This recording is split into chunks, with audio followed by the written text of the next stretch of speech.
Sweater খুঁজে পাইছেন তো? পলক ভাই কালকে হাতের ইশারা কি বললেন?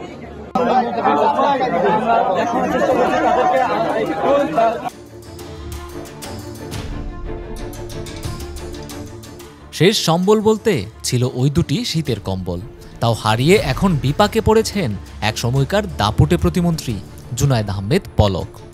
শীতের কাপড় না থাকায় আগামী মৌসুমে অসুবিধায় পড়তে হবে তাকে, তাই তো আদালতে দাঁড়িয়ে নিজের সোয়েটার হারানোর অভিযোগ তুললেন এই প্রতিমন্ত্রী।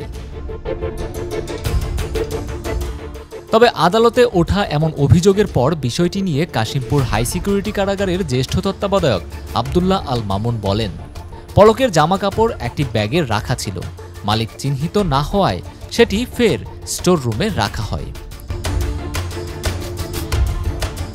এই তত্ত্বাবধায়ক আরও জানান, আলোচনায় থাকার জন্য জুনায়েদ আহমেদ পলক উদ্ভট সব দাবি করে থাকেন।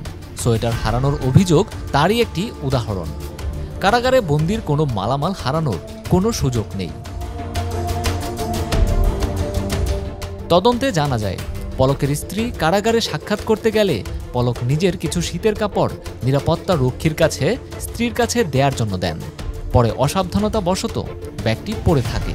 সেদিন সাক্ষাৎ শেষে পড়তে থাকতে দেখে তা স্টোর রুমে রেখে দেয়। গণ অভ্যুত্থানের পর 14 আগস্ট গ্রেপ্তার হন জুনায়েদ আহমেদ পলক। তার বিরুদ্ধে 6টি মামলায় মোট 58 দিনের রিমান্ড মঞ্জুর হয়। এছাড়া গেল 21 এপ্রিল বিভিন্ন হত্যা মামলায় সাবেক আইনমন্ত্রী আনিসুল হক, আওয়ামী লীগ নেতা আমির হোসেন আমু, শাহজাহান খান, কামাল আহমেদ মজুমদার, আইনজীবী তুরিন আফরোজ ও পলককে গ্রেপ্তার দেখানো হয়েছে। নূরে আল জুবায়েদ, বাংলাদেশের খবর।